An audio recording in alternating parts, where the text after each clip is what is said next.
మీ నాన్న ఉత్తరం రాశాడు అని భార్యతో చెప్పి ఎర్రబడ్డ ముఖంతో బుసలు కొడుతూ గట్టిపడుతున్న ఉప్మాలోని గరిటెను కస్కసిగా తిప్పుతున్నాడు మన్మథరావు. సెలవులకి ఊరికి రమ్మన్నాడా అని సంతోషంతో ఎగిరి గంతేస్తూ అడిగింది భార్య. అవును అంటూ భార్య చేతికి ఉత్తరం అందించి పళ్ళు కొరికాడు. ప్రియమైన అల్లుడు, దునేసోహత్ ఖాప్యోంప్యోం.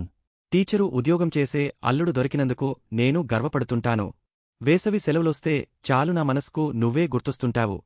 ఈసారి కూడా మన తోటలో కాసిన మామిడికాయలు ఒక బస్తా, పెరట్లో కాసిన చింతకాయలు ఒక బస్తా, కొండ ఉసిరికాయలు అరబస్తా మన ఊరివాళ్లచేత మీ ఇంటికి పంపిస్తున్నాను.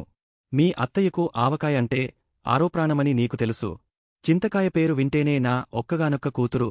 అదే నీ భార్య ఆనందంతో ఎంతగా గంతులేస్తుందో నాకు తెలుసు. ఇకపోతే నీకు నాకు ఈ వేసవిలో ఎండదెబ్బ తగలకుండా ఉండాలంటే ఉసిరికాయ ఎంతో అవసరమని ఎంతమందికి తెలుసు?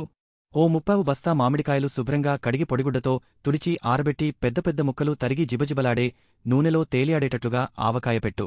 మిగిలిన పావు బస్తా కాయలతో ముక్కల పచ్చడి పెడతావో తొక్కు పచ్చడి పెడతావో అది నీ ఇష్టం. అలాగే చింతకాయల్ని కూడా శుభ్రంగా కడిగే ఆరబెట్టుకో. ఆరిన తర్వాత చెక్క రోకలితో 4 దెబ్బలేసి చెదురుమదురుగా దంచి ఉప్పు పసుపు వేసి ఊరబెట్టు. ఇక మిగిలింది ఉసిరికాయలు.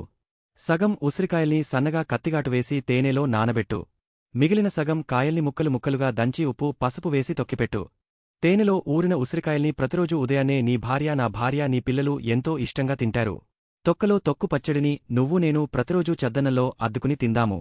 కాబట్టి సెలవుల్లో నువ్వు మరే ఇతర పనులు పెట్టుకోకుండా ఈ 3 పనులకే నీ విలువైన సమయాన్ని కేటాయించు. ఇవన్నీ పెట్టిన తర్వాత అమ్మాయిని, పిల్లల్ని తీసుకుని పచ్చడి జాడీలను భద్రంగా మోసుకుని మన ఊరికి బయలుదేరు.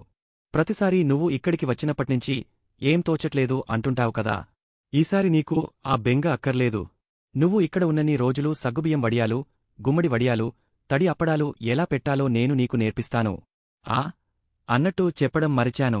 వచ్చేటప్పుడు పెద్ద ప్లాస్టిక్ షీట్లు 4 తెచ్చుకో. వడియాలను ప్లాస్టిక్ షీట్ల మీద పెట్టినట్లయితే త్వరగా ఎండిపోయి నీళ్లు చల్లకుండానే చటుక్కున ఊడిగబుక్కున చేతికొస్తాయి.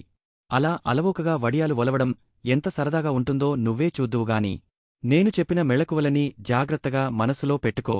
నీ రాకకోసం మీ అత్తయ్య 1000 కళ్లతో ఎదురుచూస్తూ ఉంది. ఈ మధ్య ఇక్కడ మా ఇంటి చుట్టుపక్కల ఆడవాళ్లు కూడా నువ్వెప్పుడొస్తావని అడుగుతున్నారట. ఊరు కాని ఊర్లో నీకోసం కలవరించే ఇంతమంది అభిమానం నువ్వు సంపాదించుకున్నందుకు నాకు చాలా గర్వంగా ఉంది. ఇక ఉంటాను. ఇట్లు ఎల్లప్పుడూ నీ అభివృద్ధిని కోరుకునే నీ మామగారు.